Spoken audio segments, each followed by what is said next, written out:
Shalom Bapak Ibu yang dikasihi Tuhan Yesus Kristus. Hari Halo, ini ya kita belajar firman Tuhan dengan tema firman Tuhan kita adalah ketika aku dilukai. Kita boleh belajar terlebih dahulu apa sih arti dari dilukai ya. Nah, tentu saja kita semua ini adalah orang-orang yang pernah terluka. Ya, Oma pernah mengalami terluka, Oma? Oma ngakak ya? tertawa. Pasti pernah terluka ya, Oma. Ya, Iya, semua kita di dunia ini tanpa seorang pun ya, kita pernah terluka karena kita mengingat bahwa ketika manusia jatuh ke dalam dosa, disitulah luka ya pertama, di mana hubungan manusia dengan Allah itu terputus. Dan manusia, hubungan antar manusia juga Adam dan Hawa juga rusak. Semua rusak. Ya, dengan alam juga rusak.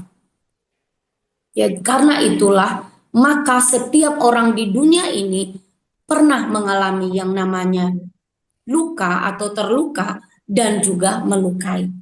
Ya, kita belajar secara umum apa sih yang artinya dilukai itu atau eh, luka itu. Ya, luka atau disakiti ya secara umum berarti dilukai itu luka atau disakiti baik dalam arti fisik maupun arti batin, dan lebih luas lagi kata ini merujuk pada perbuatan atau kondisi di mana seseorang mengalami ketidakadilan, dirampas haknya dan dijatuhkan martabatnya. Nah, ketika martabat kita dijatuhkan, hati kita merasa sakit atau kita mengalami ketidakadilan, hati kita terluka atau hak kita dirampas, hati kita bisa terluka. Dan ada beberapa konteks makna kata dilukai. Yang pertama di sini ada secara fisik ya. Ya, secara fisik itu mengalami luka fisik. Misalnya seseorang yang mengendarai kendaraan, luka, jatuh, kecelakaan, luka fisiknya. Atau dipukul seseorang ya, nah luka fisiknya. Atau ya dibukul suatu benda seperti itu. Jadi fisik yang luka. Nah, ada juga luka secara batin atau emosional, yaitu mengalami sakit hati, kesedihan atau perasaan sakit lainnya. Ya, bisa kita luka karena kita kehilangan orang yang kita kasihi, atau ketika batin kita juga bisa luka ya. Kalau kita jatuh sakit, kita biasanya sehat, kuat, kita juga bisa sedih ya. Kita bisa sedih karena kita sudah tidak bisa melakukan kegiatan lagi. Ada juga di situ relung hati kita yang eh, kalau kita belum berdamai dengan kondisi, kita mengalami ada sakit di dalam hati kita. Kita rindu untuk bekerja, kita rindu untuk berjuang, kita rindu untuk sehat. Nah, bisa kita juga mengalami luka ya, hati yang sedih, kehilangan orang yang kita cintai. Apakah pasangan hidup, apakah anak kita, atau sahabat kita, atau rekan kita juga mengalami luka ya. Dan kita juga bisa mengalami luka akibat dari perlakuan tidak baik dari orang lain. Ya, orang lain menghina kita, ya baik secara verbal dengan kata-kata dan lain sebagainya. Nah, luka juga secara sosial atau martabat. Ya, martabat seseorang direndahkan atau haknya dirampas. Ya, ini juga bisa menimbulkan luka ketika martabat kita direndahkan orang, ya kita dihina orang, hati kita bisa terluka. Atau hak kita dirampas, hati kita bisa terluka. Nah, kalau melukai, arti katanya adalah membuat luka pada tubuh atau menyakiti perasaan atau hati seseorang. Nah, ketika aku dilukai dan melukai adalah ungkapan yang menggambarkan suatu siklus atau kondisi di mana seseorang mengalami penderitaan emosional. Jadi ada luka secara emosi, di situ ada siklus ya. Dan kemudian menjadi orang yang menyakiti. Ya, kalau ketika aku dilukai dan melukai, di situ ada siklus ya, disakiti dan menyakiti seperti itu. Nah, apakah kepada menyakiti orang lain ataukah diri sendiri atau melukai itu sebagai respon ya dari luka yang ada di dalam hati kita. Nah, yang menjadi pertanyaannya, Mengapa seseorang yang terluka cenderung melukai orang lain? Nah, di sini ada dari psikolog Sigmund Freud ya, yang menyatakan bahwa orang yang terluka itu ada pertahanan atau defense mechanism. Orang yang terluka mungkin akan melampiaskan rasa sakit emosinya dengan cara menyakiti orang lain sebagai bentuk proyeksi rasa sakit yang dia rasakan sendiri. Jadi seperti seseorang itu dia ingin seperti dia ingin mencuri, tetapi dia menuduh orang lain itu yang mencuri barangnya, padahal dirinya sendiri. Atau seseorang yang berselingkuh, tetapi dia menuduh pasangannya yang berselingkuh seperti itu. Atau seperti istri Potifar, ya, dia mengingini Yusuf, dia ingin tidur bersama dengan Yusuf. Tetapi apa yang terjadi? Yusuf tidak melakukan hal itu, tidak mengingininya. Nah, pertahanan defense mekanismenya, dia menuduh Yusuf mau menidurinya. Ya, jadi seseorang yang melampiaskan rasa emosinya itu dengan cara menyakiti orang lain. Nah, yang kedua adalah pola perilaku yang dipelajari, yaitu ya seseorang yang pernah menjadi korban kekerasan. Misalnya, dia pernah mengalami perlakuan ya seperti di abuse atau diperkosa. Nah, kalau dia belum pulih, orang ini juga bisa menjadi dia korban diperkosa dan dia bisa menjadi pelaku dari pemerkosa itu, ya. Orang yang mengalami korban kekerasan atau trauma fisik, emosional atau seksual bisa mengadopsi pola perilaku. Ya, dia saksikan juga, dia tiru ya perilaku tersebut dengan tindakan kekerasan yang pernah dia alami atau yang dia saksikan. Ya, dia akan melakukan hal itu. Ya, misalnya seorang anak ketika dia dididik dengan keras atau diperlakukan dengan keras oleh orang tua, didikan yang misalnya dipukul, maka ke depan dia juga kalau dia belum pulih, dia akan melakukan hal yang sama kepada anaknya, ya. Nah, jadi ini adalah mengapa seseorang yang terluka itu cenderung melukai orang lain, karena ada di dalam dirinya yang luka itu yang belum beres, ada pertahanan, defense mechanism, ada pola perilaku yang dia pelajari dan dia ulang, ya, dan dia lakukan seperti itu. Nah, kita harus belajar dulu mengenal akar luka ini, ya, karena akar luka pengalaman masa lalu ini bisa menyakitkan dan mempengaruhi kehidupan di saat ini, ya, bagi setiap orang yang pernah mengalami luka. Misalnya di dalam keluarga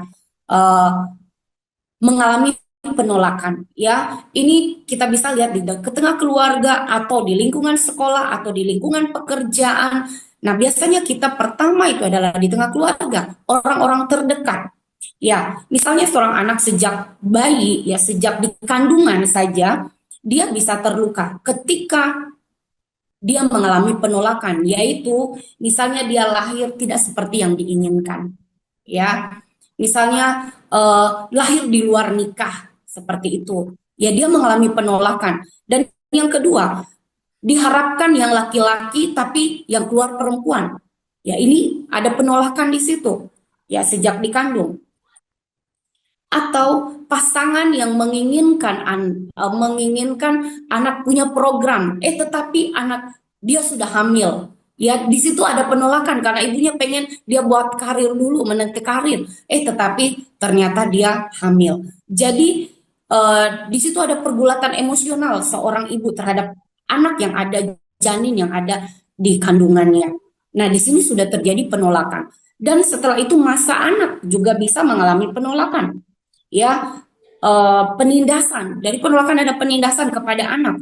Ada cara orang tua yang selalu merendahkan anak. Ada cara orang tua yang selalu membedakan, ya, atau memperlakukan anak dengan tidak adil. Selalu membandingkan dengan, coba kamu seperti kakakmu, coba kamu seperti anak tetangga, coba seperti si Anu, coba seperti si itu. Anak itu akan mengalami luka. Atau bisa saja opungnya, ya, opungnya datang, ya, ketika dalam pernikahan seperti seperti itu, ada anak yang menghasilkan, ada anak yang kurang menghasilkan. Di situ juga bisa saja terlontar kata-kata verbal, wah kamu sukses, yang satu kok kamu nggak sukses sih. Nah, anak-anaknya ini juga berpengaruh. Nah, coba lihat anaknya si ini, yang misalnya anak yang tertua sukses, anak yang bungsu tidak sukses. Dan anak-anak mereka, cucu-cucu ini juga bisa mempengaruhi hati mereka, bisa terpengaruh dengan kata-kata yang diberikan, ya. Ada penindasan di sana dan perlakuan yang tidak adil bisa dilakukan.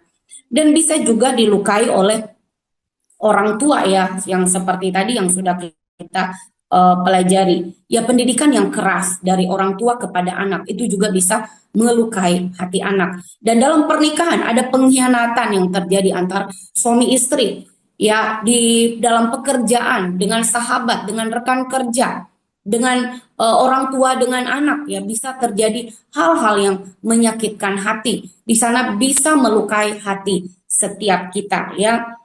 Saudara, teman, sepelayanan dalam pekerjaan kita dikhianati. Ya, kemarin ada rekan cerita usahanya, mereka bergabung dalam satu usaha, tetapi temannya itu mengambil modal usaha ini, dibawa lari uang sebanyak itu dan akhirnya usaha mereka mandek.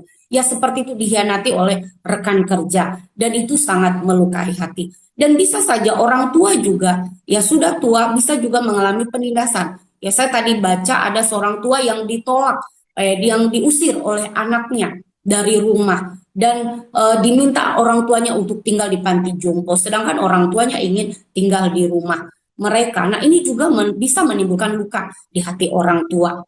Ya, jadi luka banyak terjadi dalam kehidupan baik kita di tengah keluarga ataupun mungkin anak-anak kita atau kita dulu waktu masih kecil, ya, sekolah atau di tempat pekerjaan atau di tempat keluarga kita masing-masing. Pasti di dalam relasi kita pasti kita mengalami yang namanya luka dan kita harus mengenal akar luka di dalam hati kita masing-masing. Apakah kita pernah mengalami penolakan? Apakah kita pernah mengalami penindasan atau perlakuan kasar atau pengkhianatan? Nah, dan itu bisa mempengaruhi kita di kehidupan saat ini kalau itu tidak dibereskan. Nah, kalau kita melukai, ya, jika kita melukai orang lain, ya, ketika kita dilukai, kecenderungannya adalah melukai orang lain. Nah, ketika kita melukai orang lain, kita harus sadar, ya, ketika kita melukai orang lain, sesungguhnya kita melukai Tuhan. Ya, kenapa? Karena setiap orang adalah ciptaan Tuhan. Ya, jika kita dilukai, kita melukai. Ya, kita sesungguhnya melukai Tuhan, karena Tuhan adalah pemilik kehidupan setiap kita. Tuhan adalah pencipta dan kita semua umat ini adalah biji mata Allah yang dikasihi oleh Tuhan. Ya, Tuhan mengatakan jangan membunuh, jangan mengucapkan saksi dusta tentang sesamamu, kasihi sesamamu manusia seperti dirimu sendiri.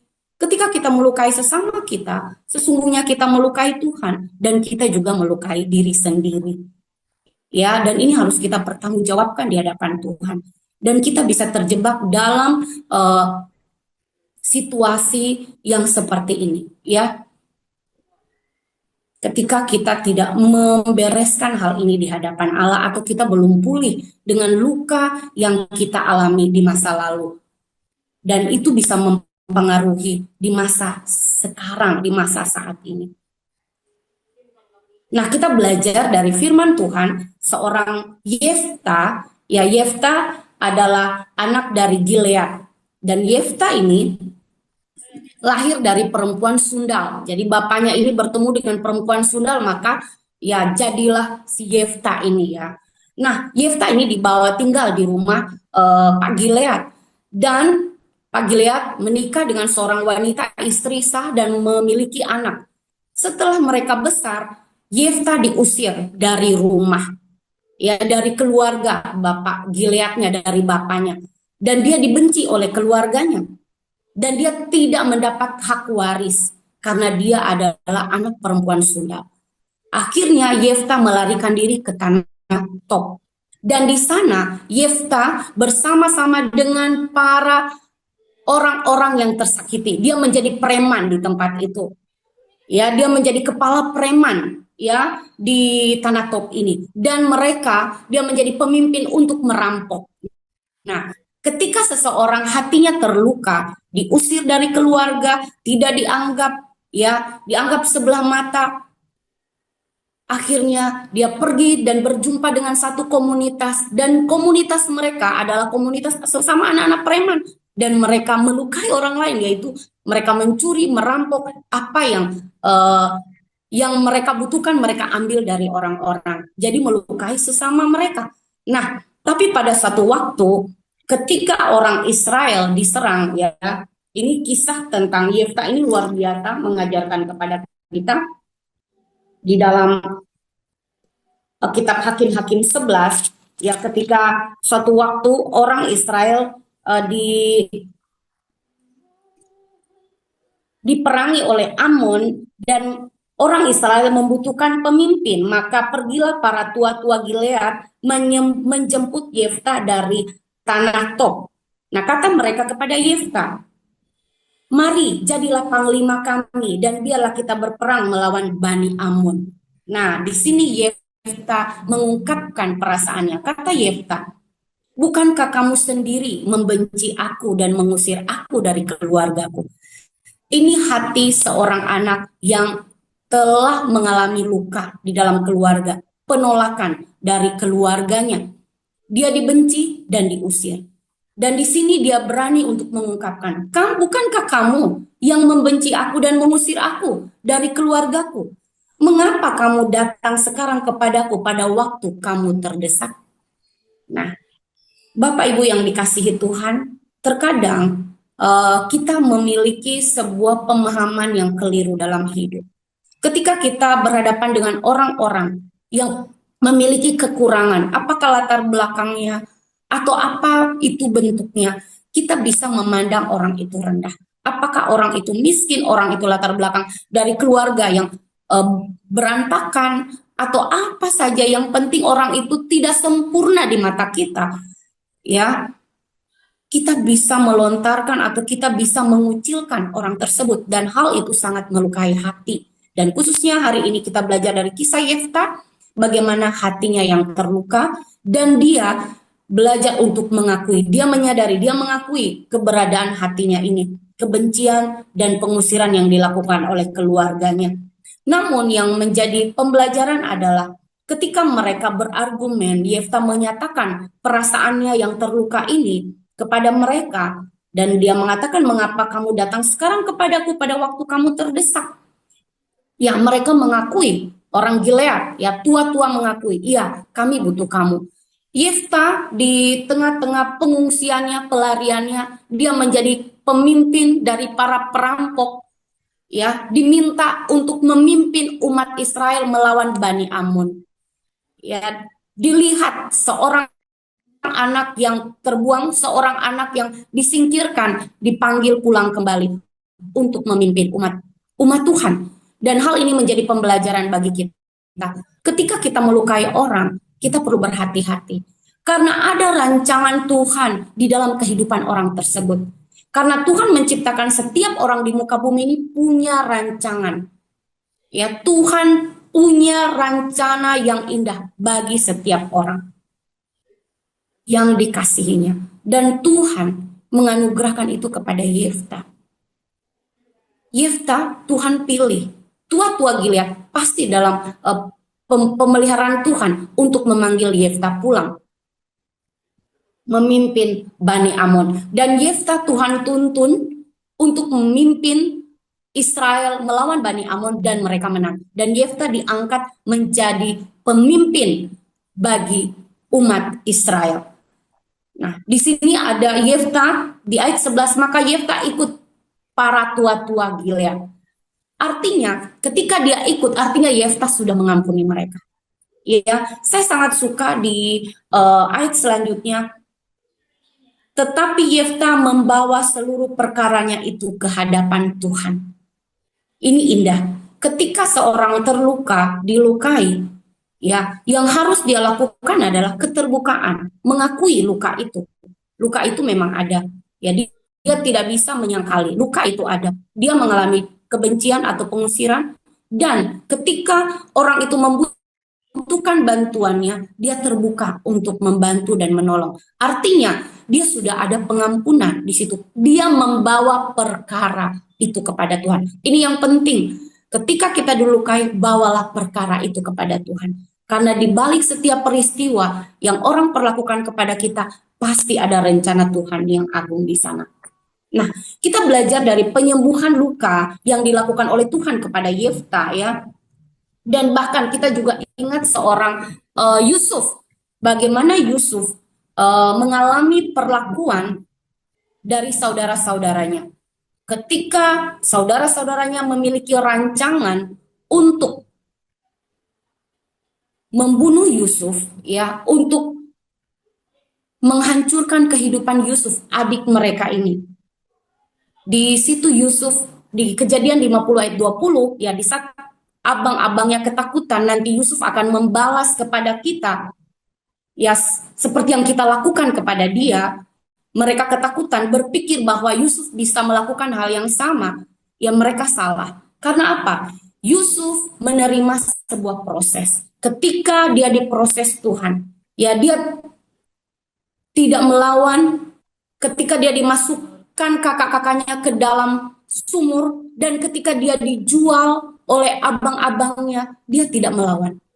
Ya, di situ hal yang kita pelajari bersama bahwa penerimaan luka itu begitu harus kita alami, ya kita lakukan. Kita harus sadar, ya saya terluka. Kita harus terbuka dengan luka yang ada.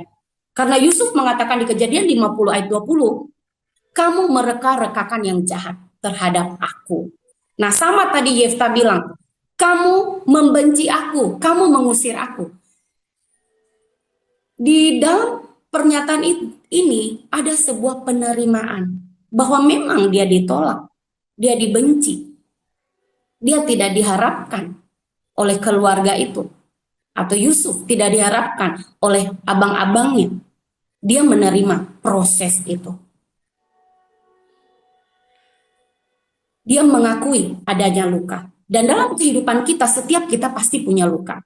Pasti punya pergumulan masing-masing. Ya, dulu saya secara pribadi, saya anak lahir broken home, orang tua berpisah, dulu saya sulit terima.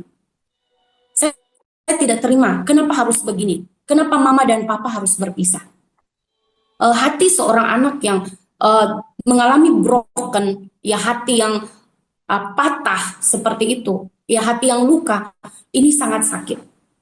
Dia mengharapkan kedua orang tua bersama, tetapi masing-masing mengikuti keinginannya sendiri. Dan untuk menerima itu saya butuh proses yang panjang. Ada sebuah kemarahan di batin. Ada rasa mau membalas nanti suatu saat. Saya pernah berpikir nanti suatu saat bagaimana akan kuperlakukan mama papaku. Demikian saya dulu berpikir waktu peristiwa itu masih SMP. Bagaimana nanti saya besar seperti apa. Saya bersyukur kepada Tuhan. Tuhan itu yang berkuasa. Tuhan itu menyatakan dirinya kepada saya dan kepada setiap orang yang hatinya terluka. Bahwa Tuhanlah Allah.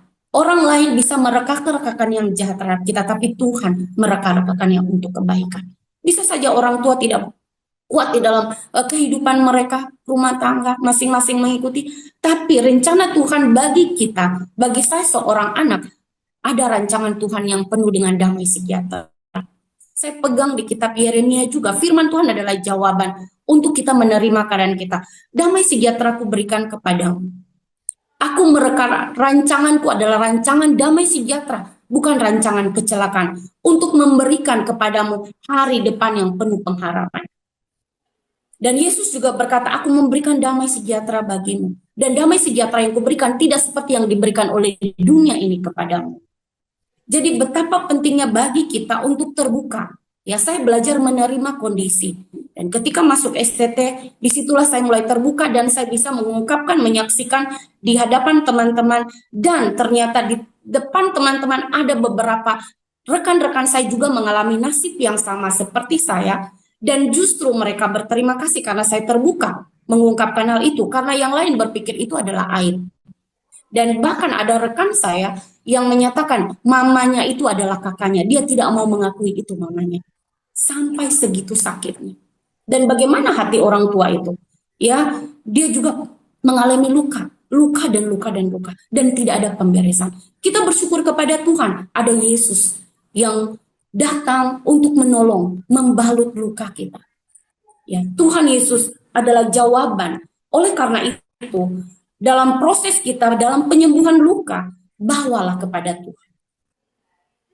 Bawa dalam doa kepada Tuhan. Baik kita secara pribadi atau komunitas, baik itu kita di sini ada komunitas, ada pimpinan kelompok kakak, ya ada rekan kelompok kecil, ada mentor di kakak itu kita bisa sharing. Atau ada hamba Tuhan, ya kita bisa sharing tentang pergumulan kita. Ada orang-orang, ada rekan-rekan seiman yang Tuhan pakai untuk menolong kita.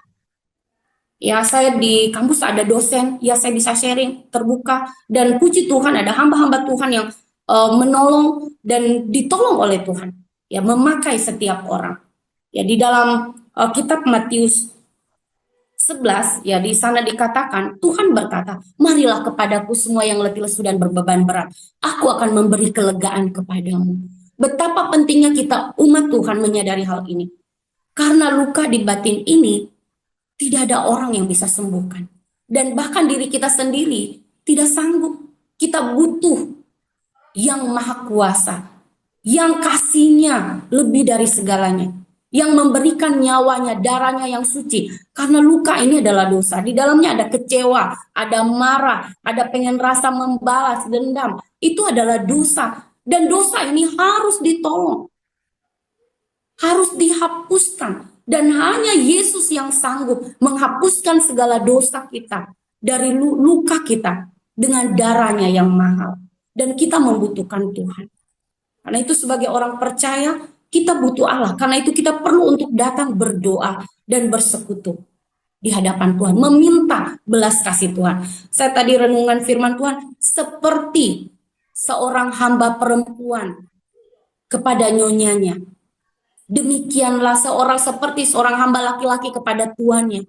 Demikianlah kita seharusnya datang kepada Tuhan, membutuhkan uluran tangan kasih Allah. Sampai Tuhan berbelas kasih menolong hati kita yang terluka. Dan firman Tuhan juga berkata di dalam Mazmur 46, Allah bagi kita ialah tempat perlindungan dan kekuatan. Sebagai penolong dalam kesesakan sangat terbukti. Ketika hati kita sesak, hati kita sakit, hati kita terluka, kita butuh Tuhan. Ya, kita nggak bisa langsung taruh di sosmed. Zaman sekarang kan kalau hatinya luka langsung sosmed. Ya, setetangga juga tahu, sedunia juga tahu hati kita terluka. Seharusnya ketika hati kita terluka, lebih dekatkan diri dengan Allah. Ya, Tuhanlah jawaban dari hidup kita. Tuhan sumber damai sejahtera. Kita butuh Tuhan. Ya, kita butuh Allah untuk menolong kita. Dan kita juga butuh rekan-rekan untuk membantu kita. Kita bisa sharing dan kita juga bisa melihat ternyata di sekeliling kita juga semua orang banyak yang terluka. Bukan cuma diri kita.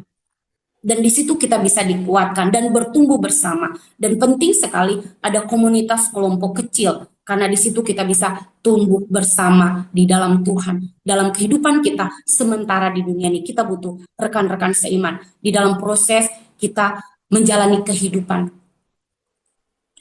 Selanjutnya, di dalam doa kita, kita memohon pengampunan.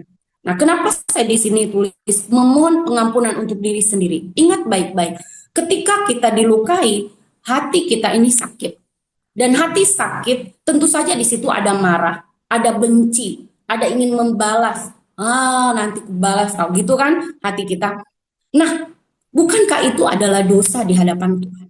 Nah, ketika kita berdoa, kita minta belas kasih Tuhan. Akui di hadapan Tuhan dan akui kelemahan kita. Tuhan, aku disakiti. Hatiku sangat sakit. Aku mau marah.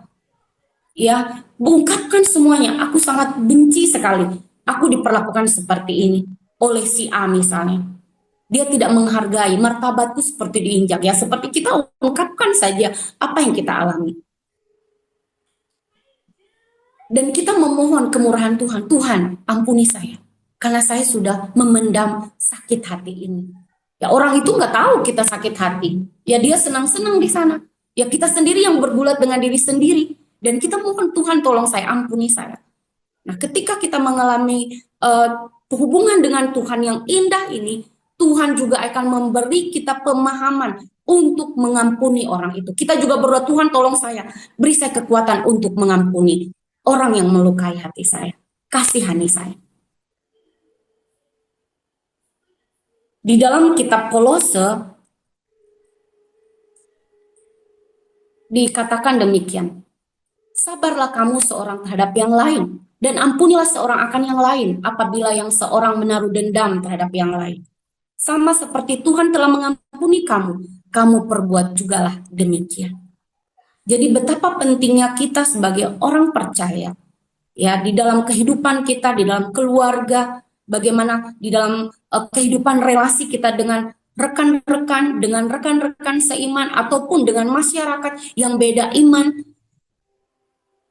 Penting bagi kita untuk menyadari bahwa kita harus memberikan pengampunan. Terlebih dahulu kita minta Tuhan untuk menolong kita mengampuni diri kita sendiri, memohon belas kasih Allah, supaya hati kita yang luka tadi Tuhan balut, dan ada hati yang sakit itu Tuhan sembuhkan. Sehingga dengan pertolongan Tuhan, firman Tuhan yang kita dengar itu boleh kita terapkan, mengampuni orang yang bersalah kepada kita. Kita minta kekuatan Tuhan untuk memberikan kita kekuatan, kesabaran.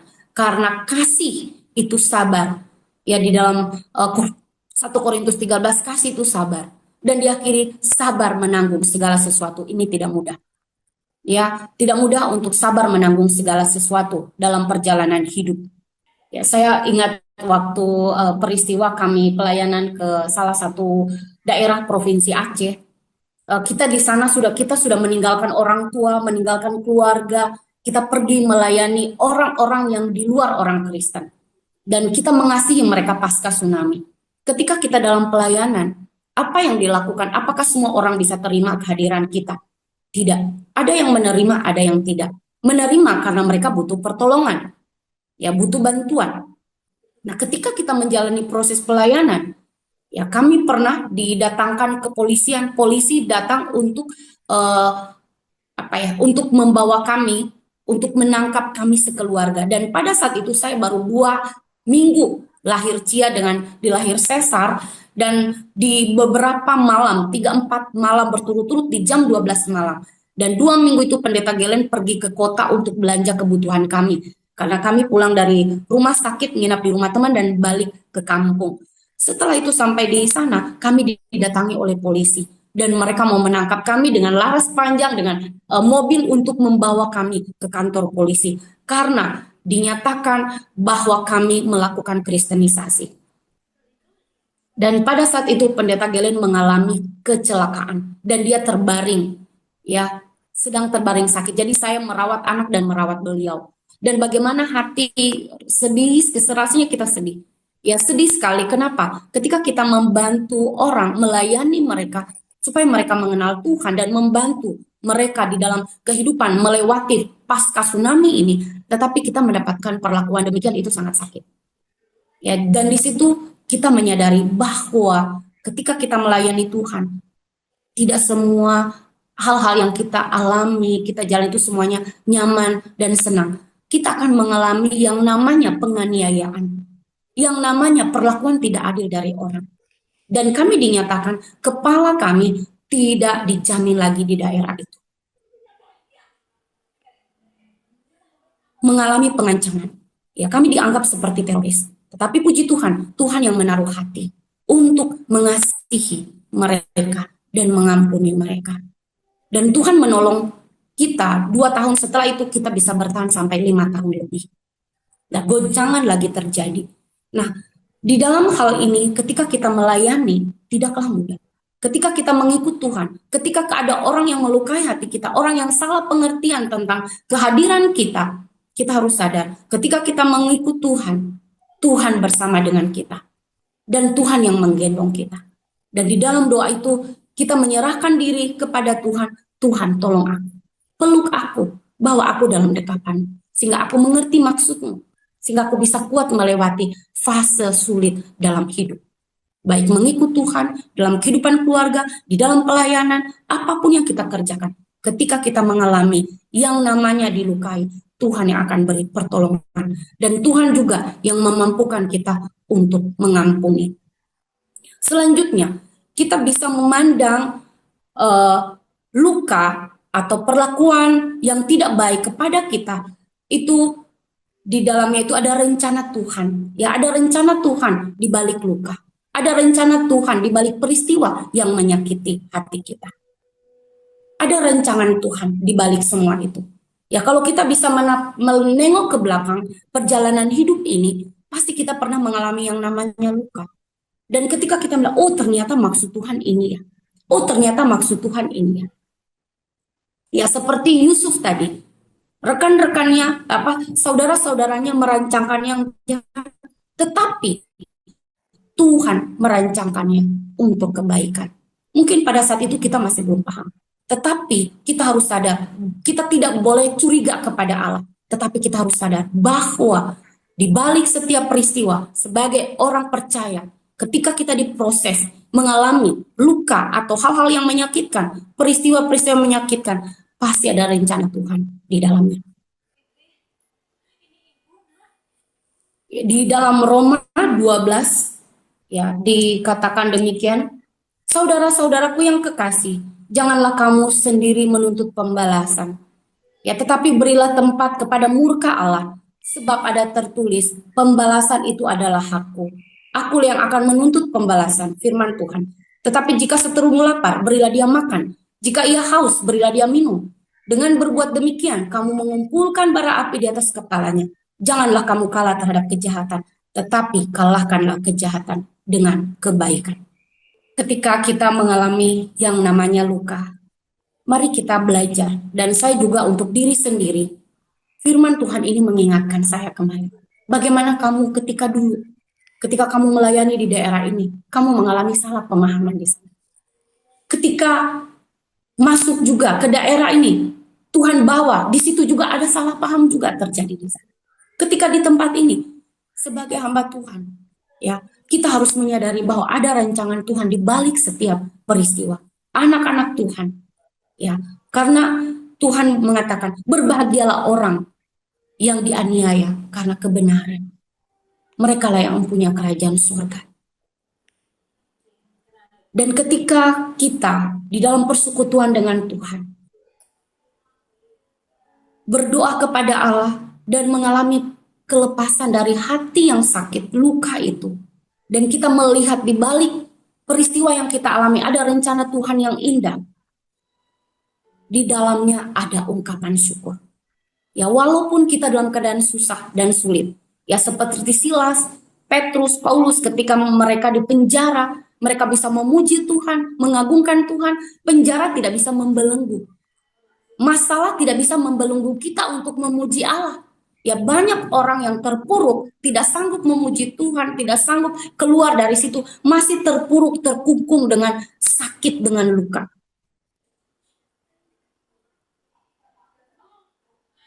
Tidak melepaskan, tidak membawa luka itu kepada Tuhan. Tidak membawa dan tidak terbuka untuk mengungkapkan keberadaan hati yang terluka dan minta penyembuhan Allah.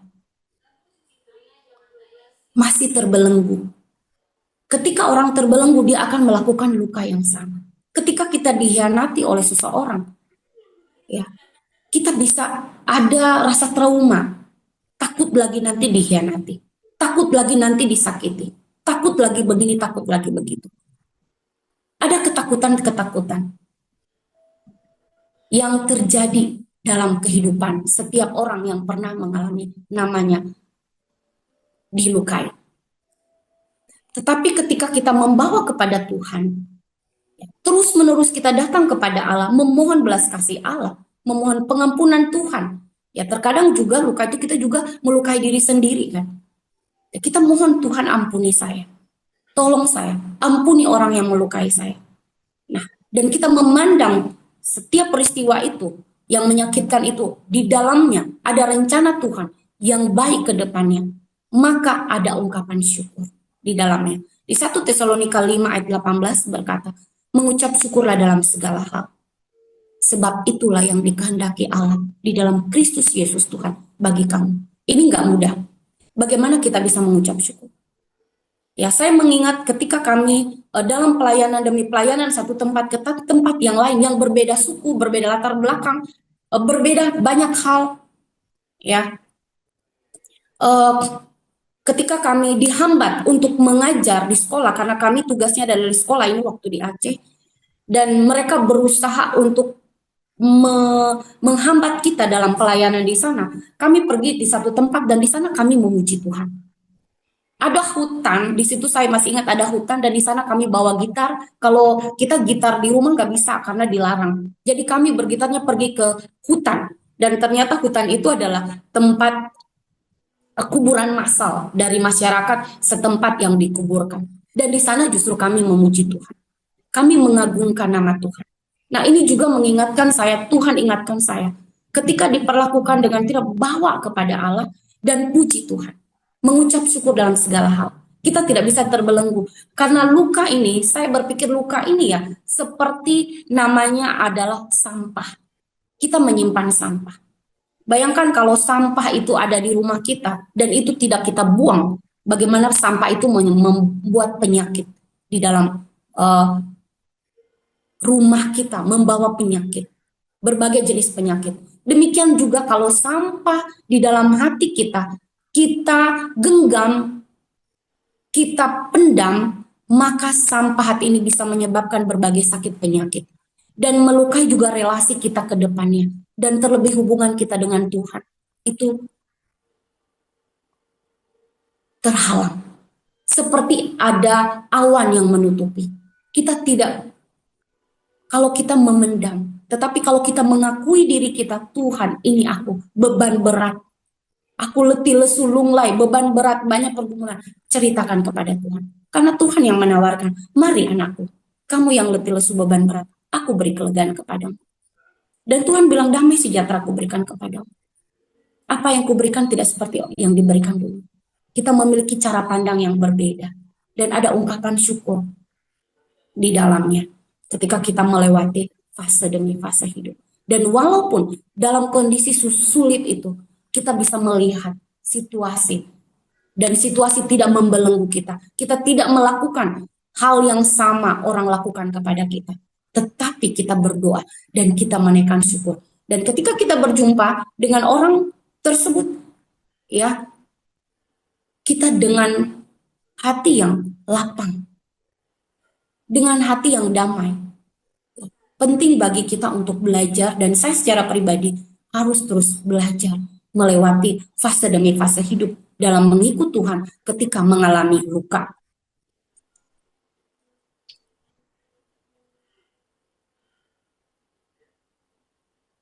Dan di dalam John Calvin mengatakan demikian. Kita tidak boleh merenungkan kejahatan manusia. Kita tidak boleh merenungkan kejahatan manusia, melainkan memandang gambar Allah di dalam mereka. Jadi jangan kita pikir kejahatannya, ya, perlakuan orang, tindakan orang, sikap orang terhadap kita, tetapi kita pandang dia sebagai gambar Allah. Karena kita diciptakan segambar dan serupa dengan Allah.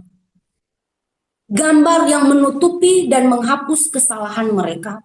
Gambar yang dengan keindahan dan martabatnya seharusnya memikat kita untuk mengasihi dan merangkul mereka. Ini yang dinyatakan oleh John Calvin. Dan betapa pentingnya bagi kita ya sebagai umat Tuhan untuk memandang hal ini. Memandang orang lain dan memandang diri kita yang berharga di mata Tuhan. Dan kita pun tidak pantas untuk menghakimi diri sendiri. Ya, karena Tuhanlah hakim atas kita sekalian. Baik diri kita, baik orang lain. Jadi dalam firman Tuhan di Roma tadi, pembalasan adalah hak Tuhan. Dan kita minta belas kasih Tuhan. Jangan kalah terhadap yang jahat, tetapi kalahkan kejahatan dengan kebaikan. Kita adalah agennya Tuhan untuk menyalurkan kasih Tuhan di tengah dunia ini. Dunia ini sudah penuh dengan luka. orang tua melukai anak, anak melukai orang tua, sahabat, baik itu juga masuk ke dalam lingkup gereja, saling melukai, dan rentetan ini seperti mata rantai. Kita harus putuskan. Mata rantai, luka melukai. Dan biarlah Tuhan menolong kita memandang sesama kita sebagaimana Tuhan memandang. Memandang diri kita sebagaimana Tuhan memandang. Bahwa kita dan sesama kita adalah gambar Allah yang dikasihi oleh Tuhan. Dan kita adalah agen kasih Tuhan di tengah dunia ini. Merangkul mereka dan menolong mereka.